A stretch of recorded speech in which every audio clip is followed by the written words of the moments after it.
Highway.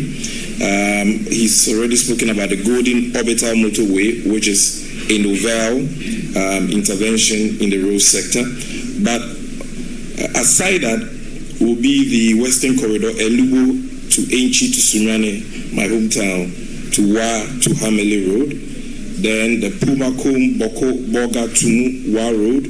Then Tamale to Yendi Road. Tamale Daboya Busunu Sola Chache Road.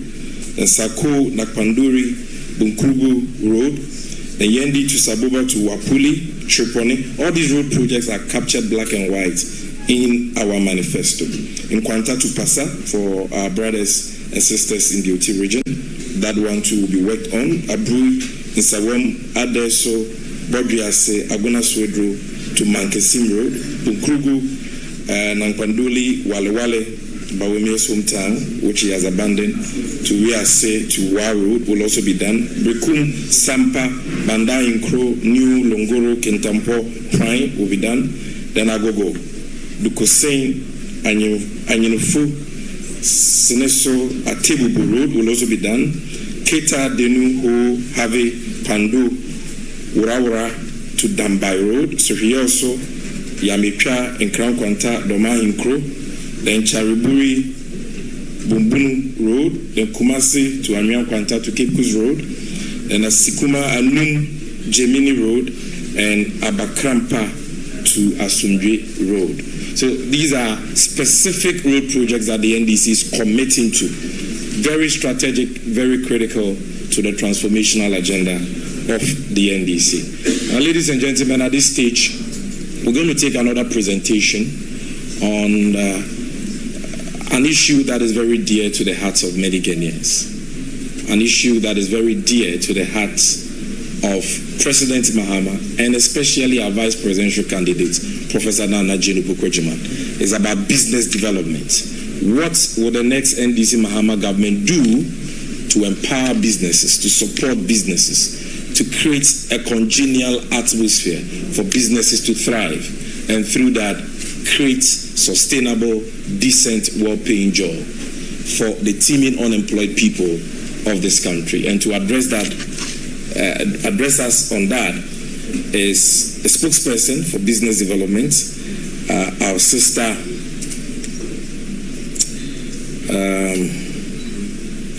Hejia Sajida Shiraz. A round of applause for her.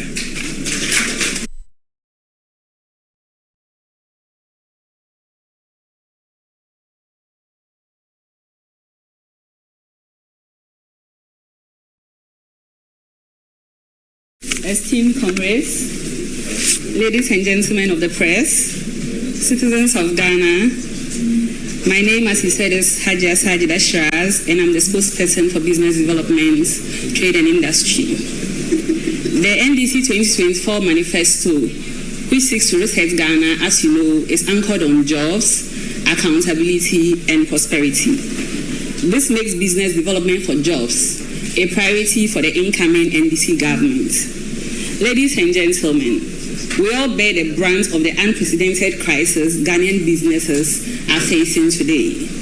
We've seen the impact of the obnoxious taxation, the steep exchange rate, depreciation, the high interest rates, import duties and utility tariffs has had on Ghanaian livelihoods, businesses and jobs. The expropriation of the investment proceeds of Ghanaian businesses under the NPP debt restructuring program, for instance, has led to the collapse of several Ghanaian businesses and caused significant job losses and despair. We've also seen the relocation of multiple multinational companies to neighboring countries. Ladies and gentlemen, we see this and we live this. And as we say in Dagbang, where I am from, Samanwale. The incoming John Mahama-led NDC government, members of the press, in response to these exigent issues, that sets out to create a congenial business atmosphere and restore investor confidence, and to expand the indigenous entrepreneurial class by supporting Ghanaian-owned and led businesses for job creation. First, we commit to ensuring a stable monetary and macroeconomic environment for businesses to thrive. In furtherance of this, The incoming John Mahama government promises to ease the tax burden on businesses by scrapping the COVID levy, the e-levy, and the emissions levy, among others. We intend to rationalize import duties, fees and charges, and to reduce the cost of doing businesses. We will provide tax incentives, financing support, security services, and cheaper and reliable power for businesses operating under the 24-hour economy. We intend to provide tax breaks and low-cost financing for strategic startups and micro, small, medium enterprises. In consonance with this, we will exempt new small businesses from paying corporate and personal income tax for the first 2 years after incorporation. We also intend to provide agro-production support services for MSMEs by linking them to our agro-industrial zones, and we intend to enhance the role of Exim Bank in financing non-traditional exports and international trade generally. To promote the production and consumption of made-in-Ghana goods, fellow citizens, we implement a made-in-Ghana agenda. Under this initiative, we will leverage government spending power for the procurement of made-in-Ghana goods and undertake public education campaigns to reorient Ghanaians to patronize made-in-Ghana products. We will also launch an Export Ghana policy to expand access to markets for made-in-Ghana goods under the African Continental Free Trade Area Agreement regime and other external trade programs. Under our Export Ghana policy, ladies and gentlemen, we will promote quality assurance standards and strategic partnerships and networking to enhance the competitiveness of made-in-Ghana products on the international market. We will also diversify Ghanaian exports by expanding our export offerings, promoting strategic products, and ensuring value addition. To mitigate gendered barriers to entrepreneurship for Ghanaian women, our running mate has spoken extensively on this. We will establish a Women's Development Bank to support women-owned and women-led businesses with low-interest loans and other tailored financial services on very flexible terms. We intend to implement the Ejumawura program, and this is a special business startup policy aimed at facilitating the creation, tracking, and mentoring of a minimum of 10,000 businesses annually, with a special focus on young people. Through our National Apprenticeship Program, ladies and gentlemen, we will provide free technical and vocational training for young people in various crafts, and in addition to certification, we will support these apprentices with startup capital and equipment to set up their businesses. Many of us young people sitting here would identify with this program. Fellow citizens, the next NDC government would also implement comprehensive and far-reaching reforms under our Ghana Framework for Industrialization, Revitalization, Support and Transformation, which we call Ghana First flagship program. Under our Ghana First program, we will accelerate manufacturing growth for economic development and jobs. We will empower trade to drive national prosperity. We will promote exports to expand global market reach, and we will structure and formalize the informal economy for sustainable economic development and to enhance the business environment for seamless operations. Friends, ladies and gentlemen of the media, in addition to all of these, we will review the Customs Amendments Act to scrap the law banning the importation of salvage vehicles to save the local automotive industries at Swami Magazine, Kokompe, Abusokai, among others, from collapse. We will leverage green technologies for entrepreneurship by promoting the assembly and use of electric vehicles and clean energy for commercial and residential use. We will reduce bureaucracies, promote transparency, simplify administrative and regulatory processes, and uphold the rule of law to create a friendly investment climate. We will promote capacity building in entrepreneurship to enhance the management and profitability of businesses in Ghana, and we intend to revitalize business development centers in all districts in Ghana to support local business development and growth. Friends of the media, the next NDC government recognizes the significance of the private sector in job creation and will leverage private sector expertise and investments to, and please, for those listening, these are investment opportunities for you to pay attention to. We will leverage private sector expertise and investments to, one, promote technology-based businesses such as app development, e-commerce platforms, fintech, and other digital services. We will establish strategic organic waste processing plants for energy and fertilizer production in partnership with the private sector. We will set up manufacturing units for consumer goods, textiles, and building materials, and we will facilitate the manufacturing of simple and power tools. And finally, would enhance transportation and logistics services within the country and sub-region. There are many other identified business opportunities you can get if you peruse our manifesto. Ladies and gentlemen, we will also facilitate investment opportunities and create platforms for diaspora communities to contribute their expertise to local projects and enhance economic growth and faster sustainable development initiatives.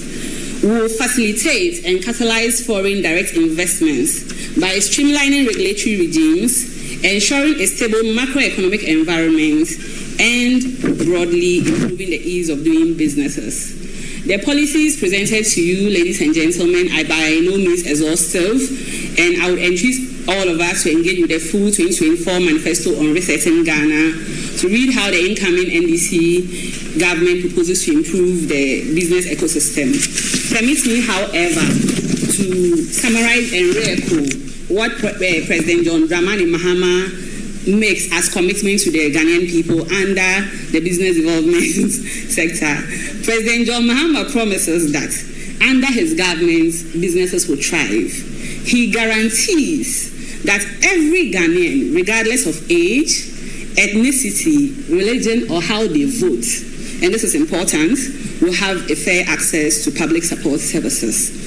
He promises that under his government, women who are the backbone and nurturers of our economy will have access to financing, and he pledges that there's great opportunity for private enterprise growth, and that if you can conceive it, the next government under his leadership will help you to achieve it. Assalamu alaikum.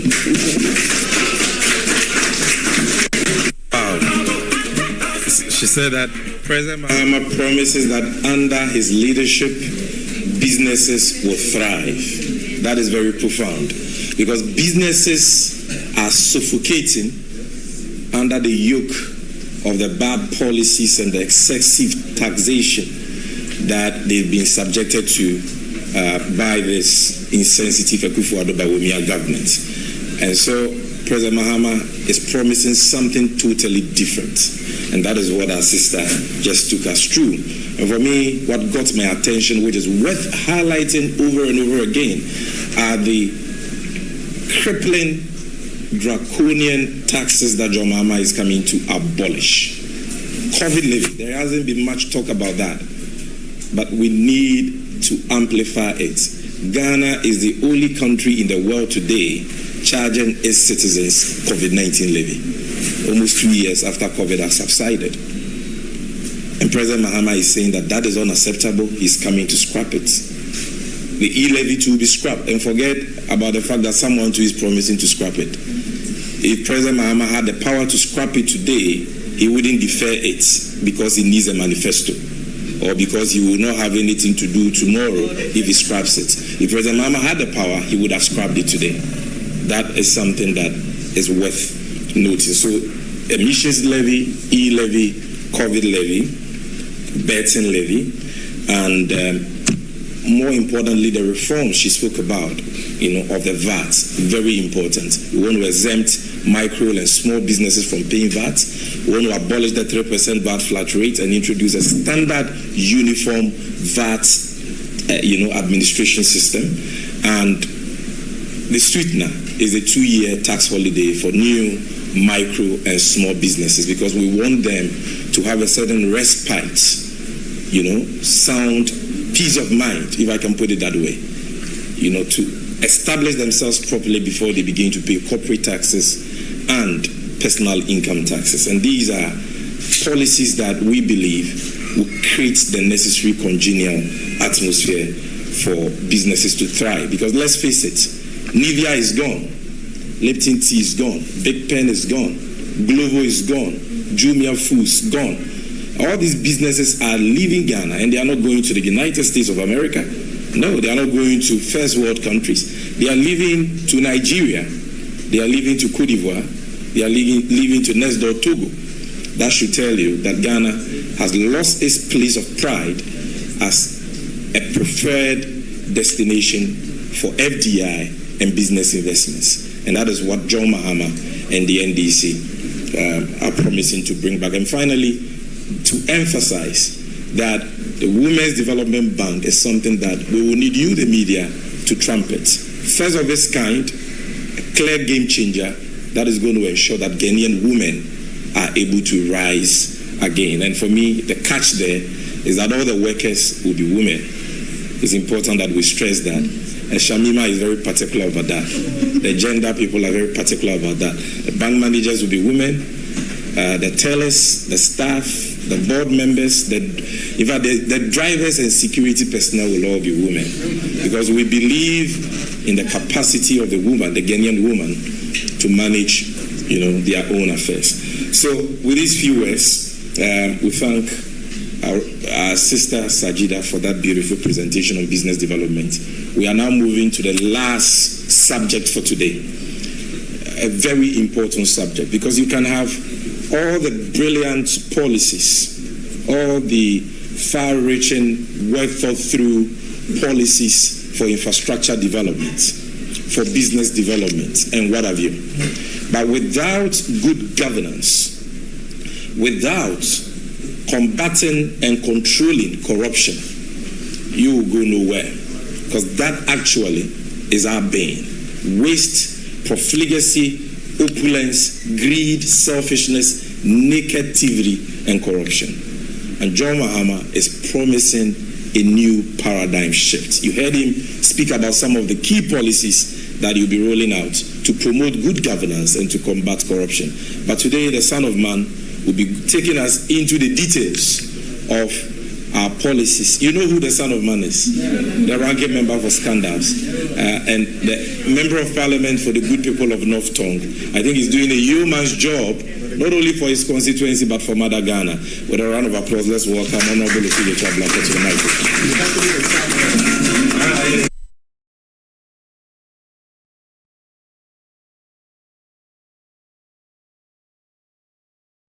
And let me commend the previous speakers who have very diligently and inspiringly dealt with the manifesto, and how beautiful is it to observe that we in the NDC, we continue to engage the Ghanaian people on sound policies. We are a party of ideas, and anytime we are engaging the Ghanaian people, it is about our manifesto. We do not go into hallucinations about who is killing what pastor, who is demolishing mosques, and all of that. We don't engage in those hallucinations. We speak to ideas, we speak to our manifesto, and we speak to the forward march of our country. As has been indicated, we are very deliberate in our manifesto about promoting good governance and combating corruption. All of what has been discussed, if we do not have a leader who will anchor every other sector, every other policy proposition on good governance, we cannot achieve our objectives. Without good governance, corruption will reign supreme, nepotism will be the order of the day, cronyism will run amok, and opportunities that must come to all Ghanaians will be denied the people of this country. Only a few will benefit.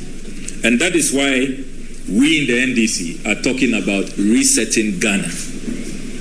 Our manifesto is anchored on resetting Ghana. Those who are talking about an upgrade, what upgrade simply means is that we want to come and worsen the current debilitating conditions we want to come and worsen your plight. How can you upgrade corruption? How can you upgrade state capture? How can you upgrade cronyism? How can you upgrade nepotism? How can you upgrade hardships? How can you upgrade economic crisis? What this country needs is a total U-turn, a total overhaul, a total reset. That is why throughout the nook and crannies of our country, the NDC manifesto has been so embraced, so welcomed. I was observing recent polls that you in the media have been carrying out on which of the manifestos offers hope, which of the manifestos do the Ghanaian people believe will be transformative and response to the needs of the people. And I'm not surprised that all the polls, overwhelmingly, the NDC manifesto has emerged victorious as a manifesto that resonates with the people.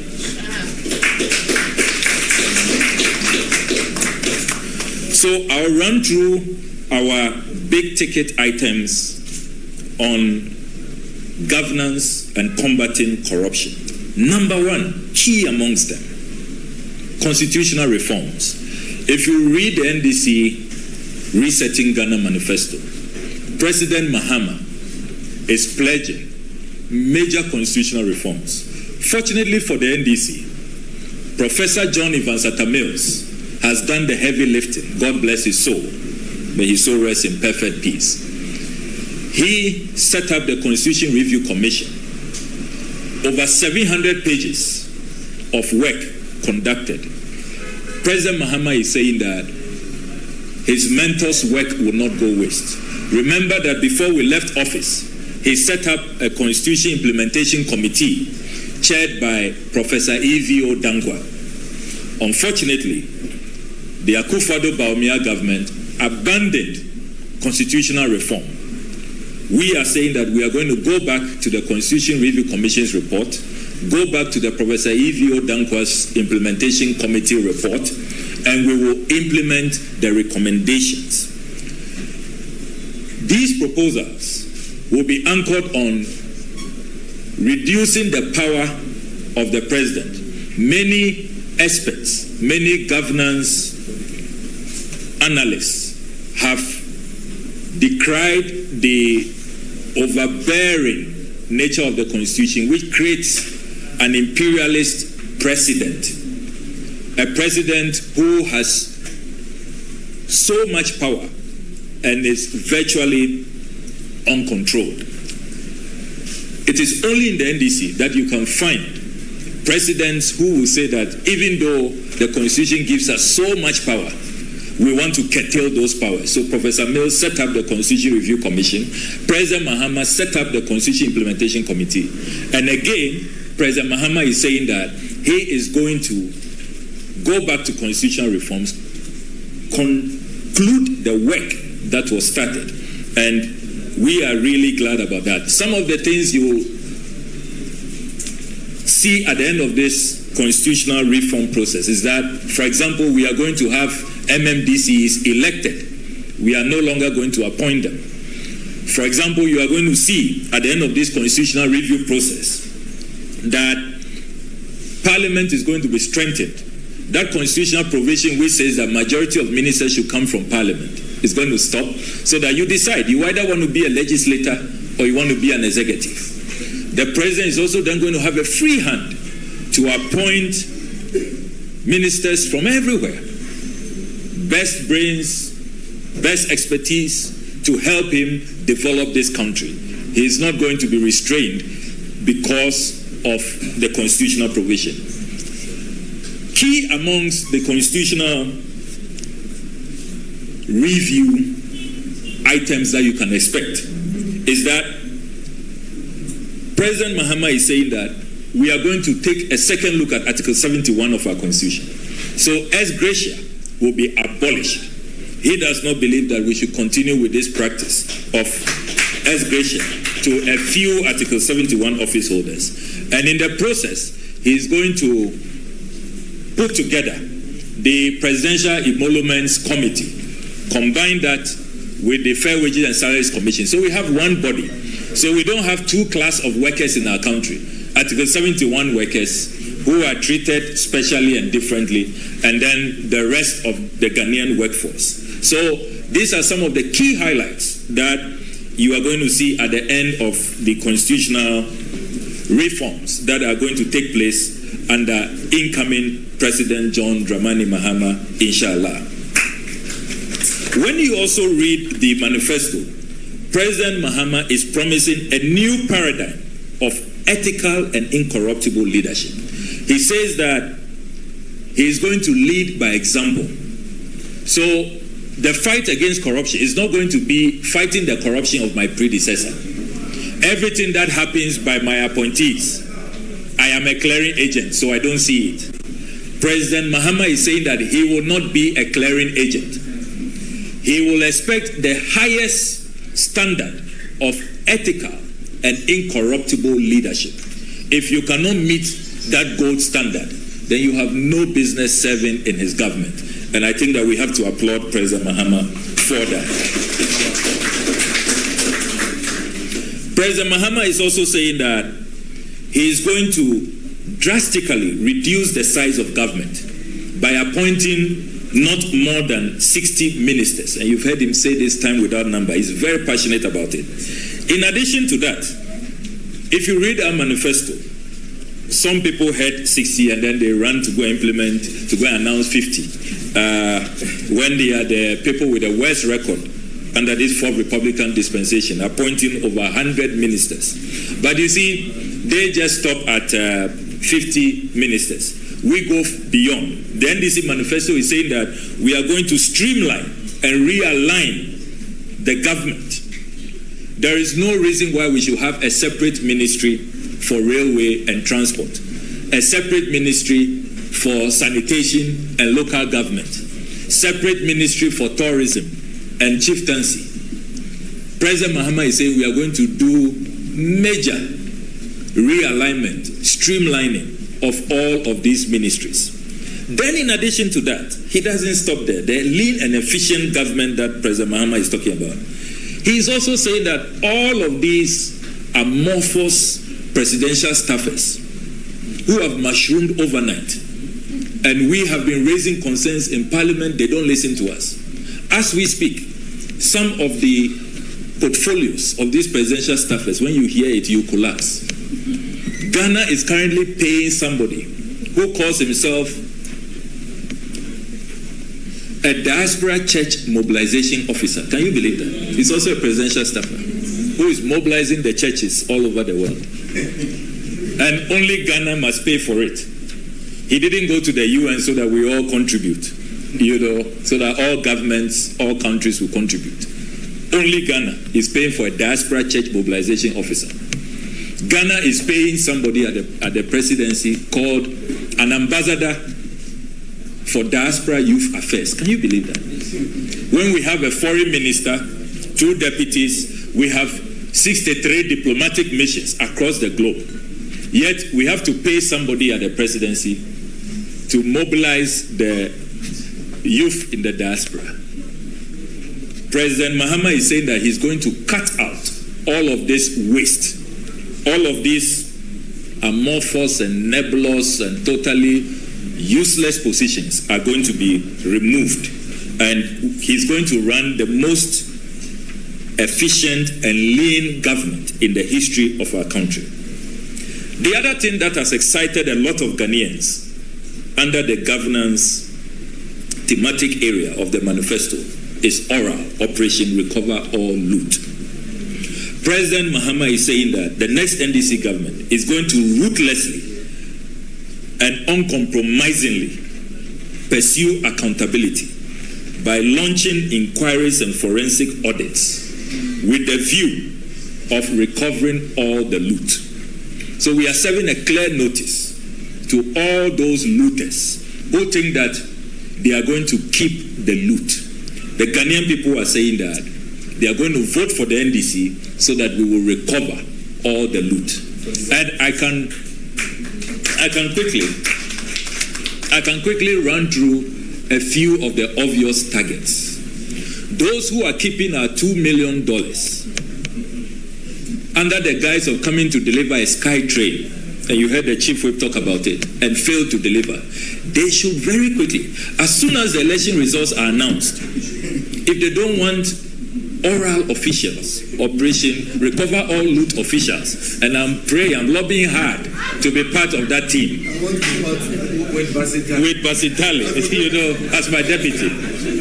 We are lobbying very hard. If they don't want any trouble with the Ghanaian people, they should just prepare to refund our $2 million for that very dubious SkyTrain project. You are even struggling with your railways, land. You are nowhere. And then suddenly, you say you are moving into the skies. Just a scam. Then those shonky sheikhs who came here, that they are coming to give us Sputnik V vaccines.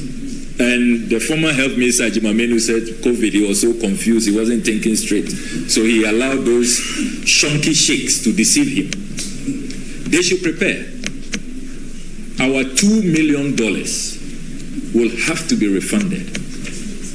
As to how a Russian-made vaccine, we could be roaming, the Akufo-Addo government could be roaming in Dubai for sheikhs to provide those vaccines, remains a mystery. Then Carrie Summers, who is keeping our $6 million under that National Cathedral scam, he should also prepare to refund that money. Ejapa, $12 million. Pualugu, $11.9 million. Motor Angels, $2.5 million. And all of those SML. The ambulance spare parts, the president's daughters and their business partners and all those people, they should just better, and if they start negotiating now to refund the monies, even before the election, it will really, really help them. We are passionate about Operation Recover All Loot. We mean every part of this, every single letter has meaning. Don't forget that it will also affect the land looters, those who have engaged in state capture, and I'll be coming to that. We are also pledging that we will launch a forensic audit and an inquiry into the National Cathedral scandal and seek broad consensus on what should happen to what is described now as the world's most expensive pit. We are talking about over 339 million Ghana cedis. That's just our tax monies alone. I have not added what they collected from churches, unsuspecting Christians and others. Their U.S. operations and all of that. Just our taxes, $58.1 million, over 339 million Ghana cedis. And all we see, if you read Bishop Dakeward Mills' resignation letter, he said his conscience will not allow him to continue to serve on the board. He has built greater churches for far less than $58.1 million.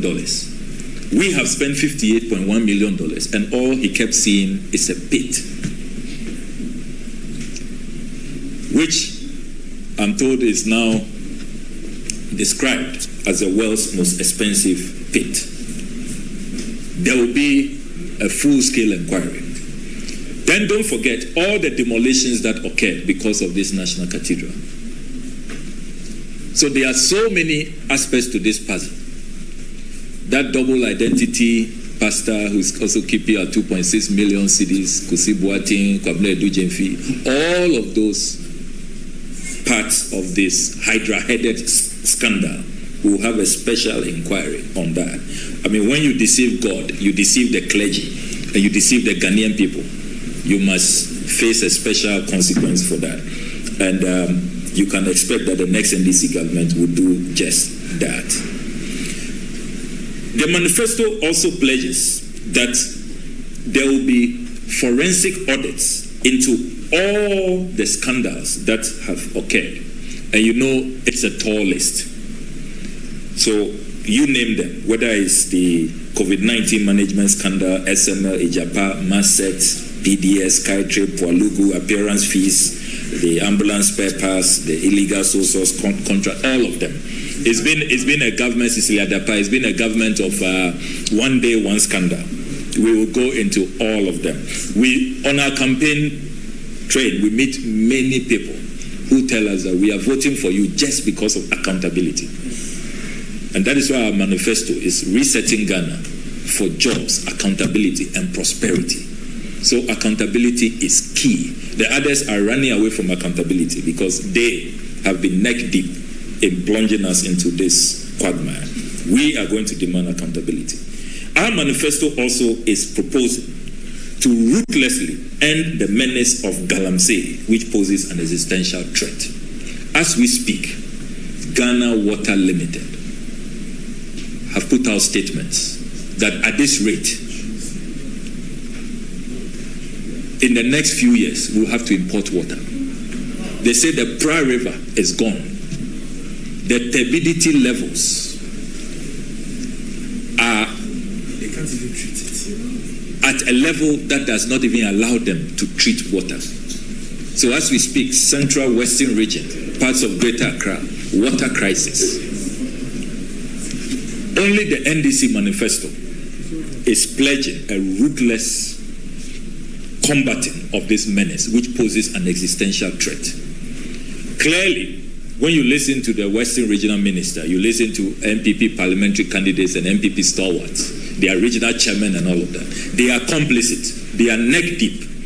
And I listened to Mr. Erastus Donko this morning, and he said that, look, it is the ruling party officials who have just made this fight worthless and useless because they are complicit. They are the real people who are behind the Galamsey menace. You need a new government that will come and confront this menace because it doesn't make sense. A whole government with a national security apparatus. You have DISEX, MISEX, RECSEX, all the security councils, DCs, regional ministers, police commanders, NIB officials, national security operatives, and all of them are saying that they are helpless because of unarmed Ghanaians. Even if they are armed, can they match the billions that we approve in Parliament every year for national security? And see where we are. See where we are. Look at how our river bodies are looking. Apart from the Volta River, all our rivers are gone because of Galamsey. A deceptive president who told us that he was putting his presidency on the line. Apparently, nothing was put on there. There was even no line. The NDC manifesto is also saying that we'll collaborate with the judiciary to establish a special court for persons whom adverse findings have been made against them by the Auditor General and Parliament. This has been a long-standing conundrum. What happens to those who are indicted by the Auditor General and when they appear before PAC, and PAC also affirms those audit findings? What happens? There has been a lacuna for many years. Nothing really happens and they get away. If we are lucky and there are some, surcharging and retrievals by the Auditor General, then we get something back. The Auditor General, the Attorney General has not been prosecuting.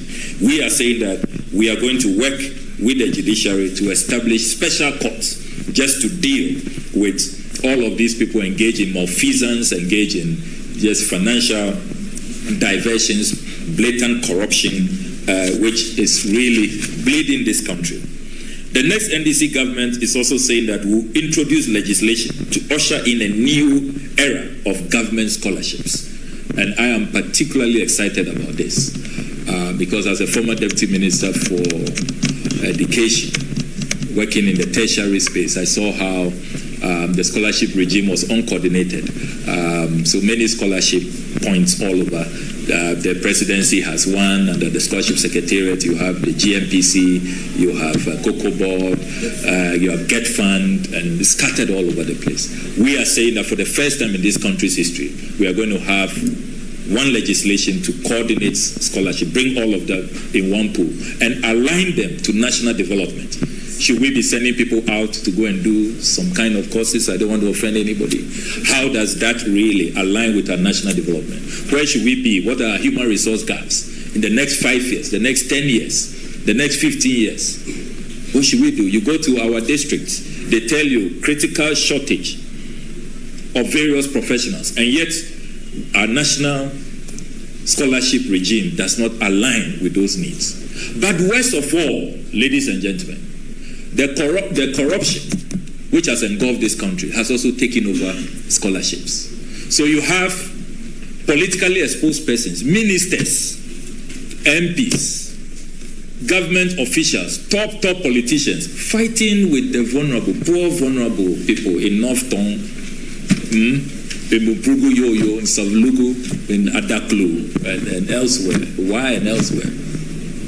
Brilliant but needy people. Fighting with top politicians, elite who are so endowed, who have resources. They are grabbing the scholarships for themselves. And we all know the story. One of them is out there campaigning. He didn't even show remorse. He has no shame.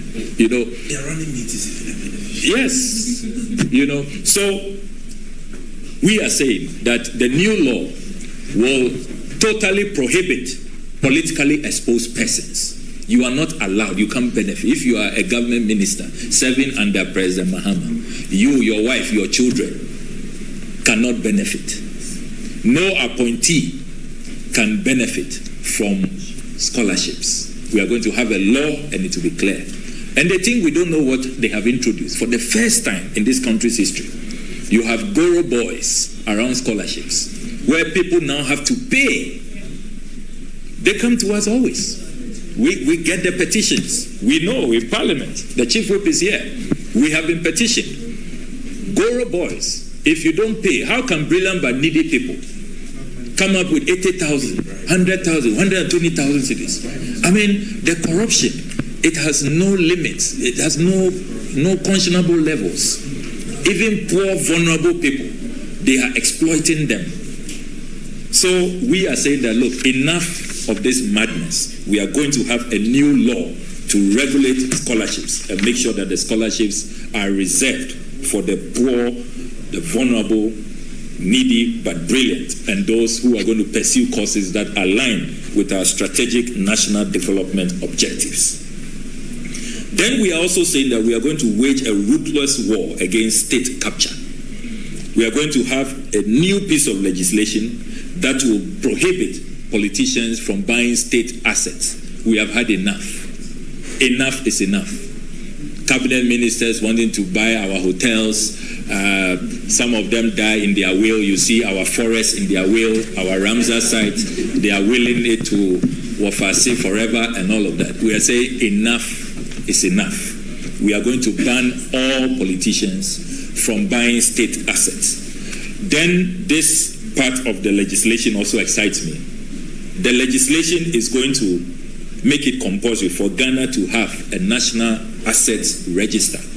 So all our lands will be on that register. You have heard us in Parliament. It is, and fortuitously, it was the Honorable Agboja who asked that question in February 2022, more than 2.5 years ago, asking the lands minister, the state of our public lands, who they have sold to, how much they sold it for, if any are left. Up to now, it's been such a tussle. They say they don't have the data. They don't really. They are still compiling and all of that. It's a tedious exercise. Yeah. And yet,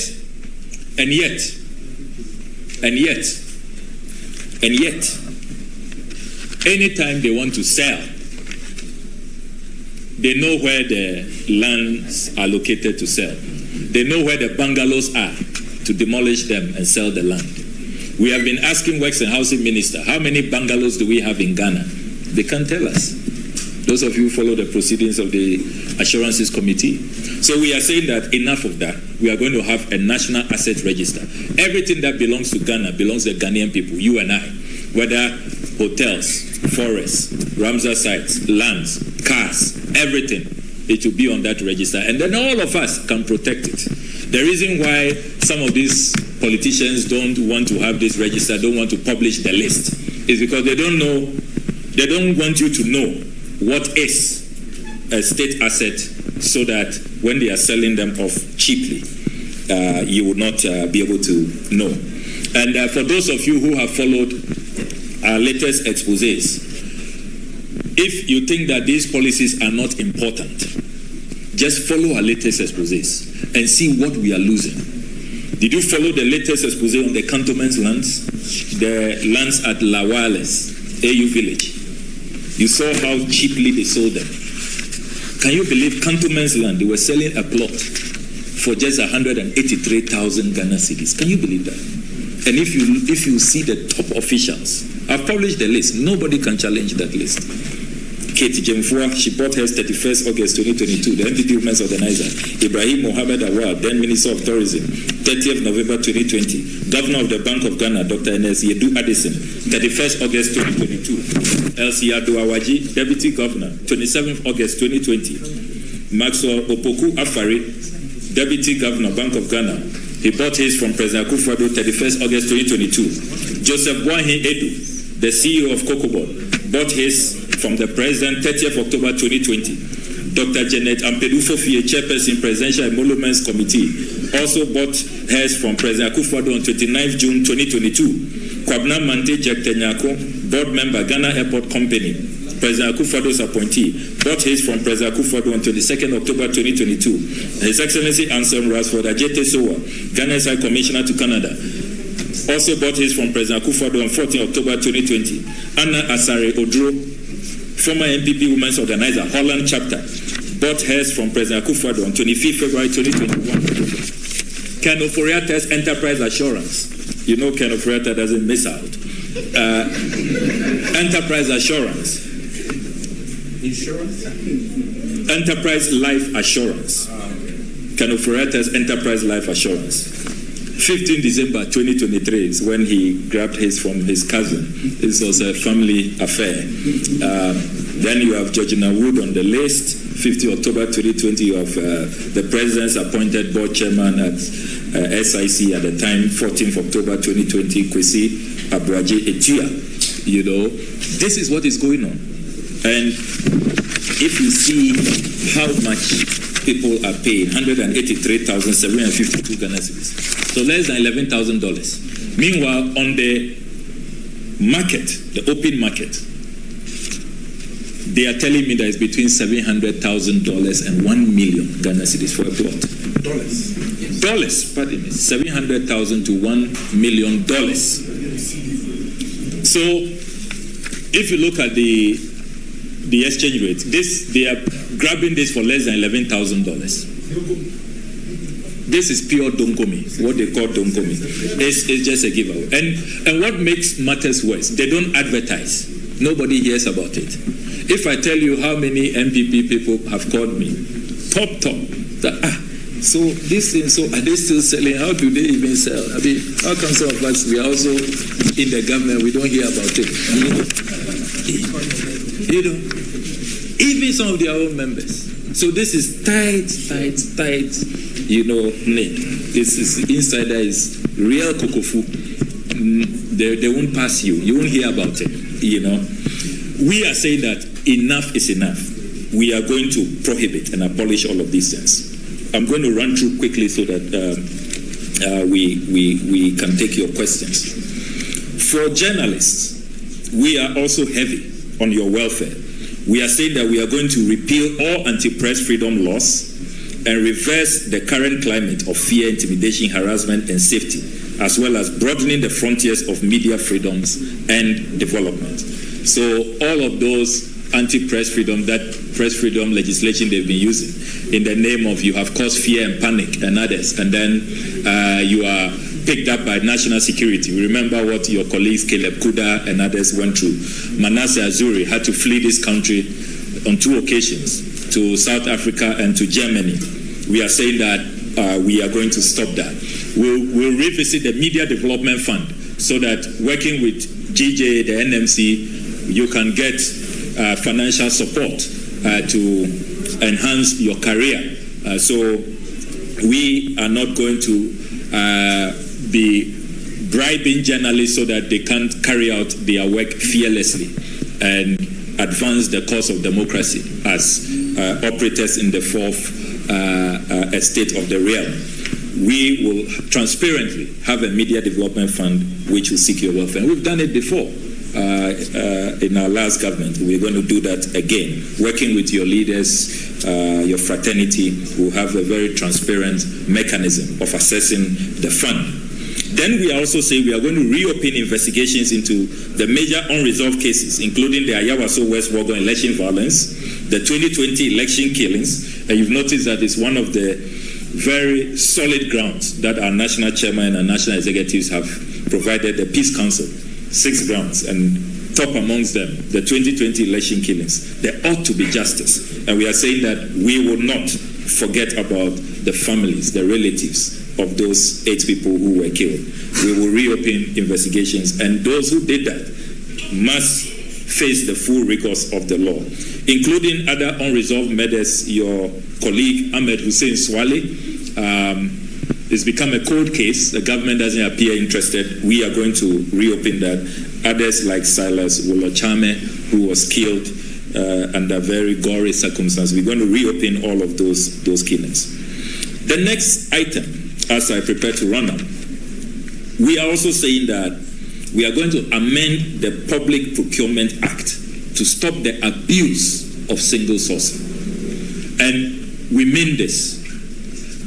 Those of you who have read the 2023 Auditor General's report on cocoa roads, you will be most scandalized.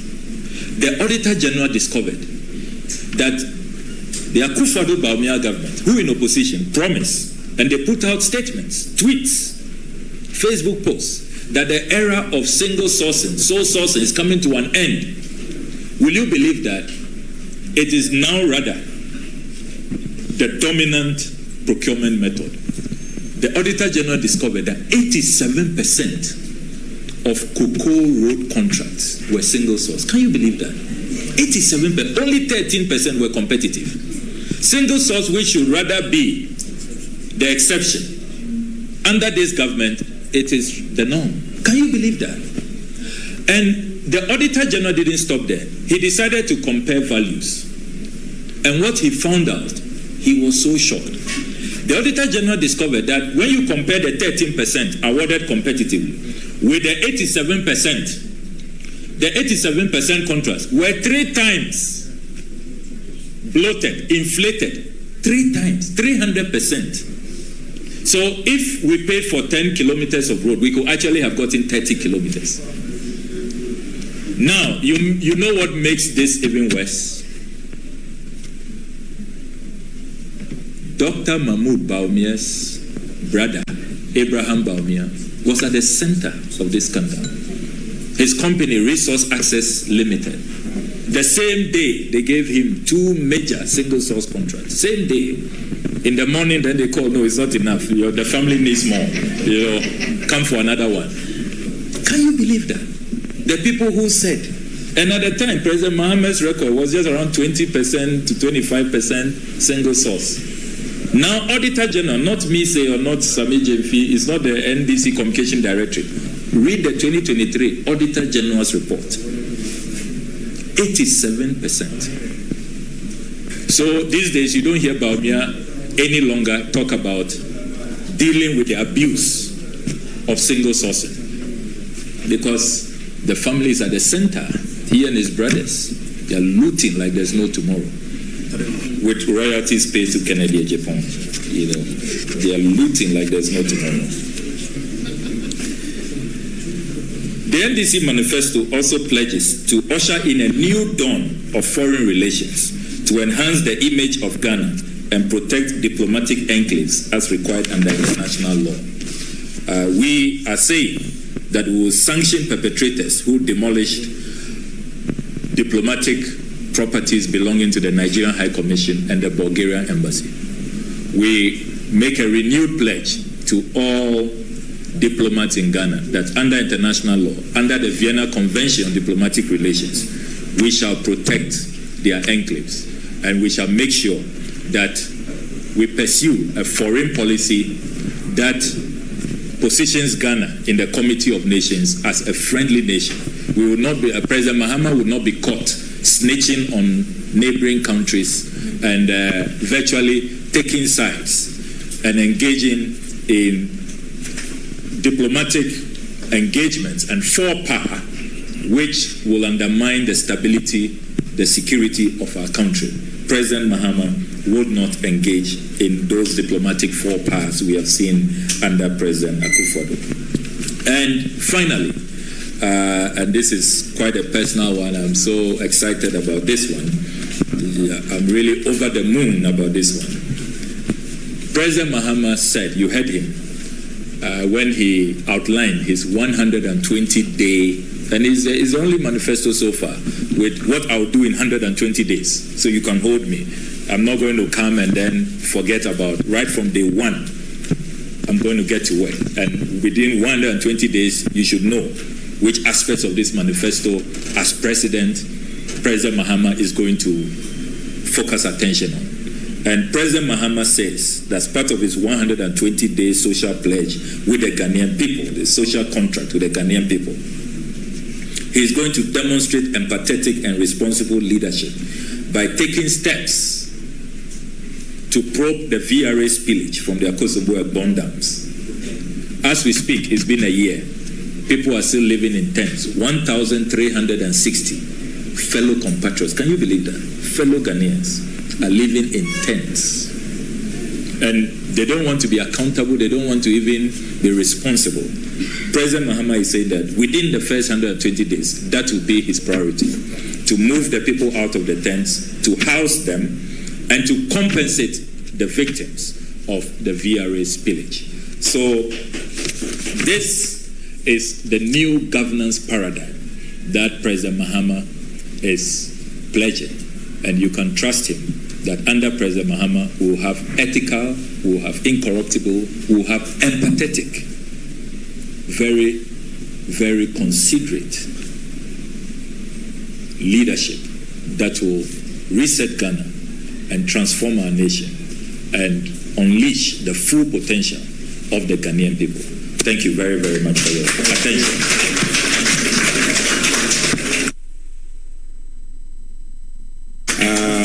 Son of Man had to take a little more time because of the number of policies contained under the chapter that he was dealing with. Very important issues about good governance and our fight, what our fight against corruption is going to be.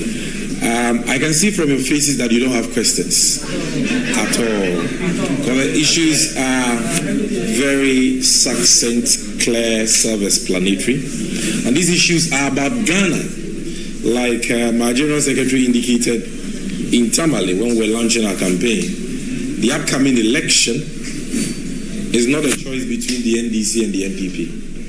No. 10 times no. It is rather a choice between the NPP and Ghana. That is what the election is about.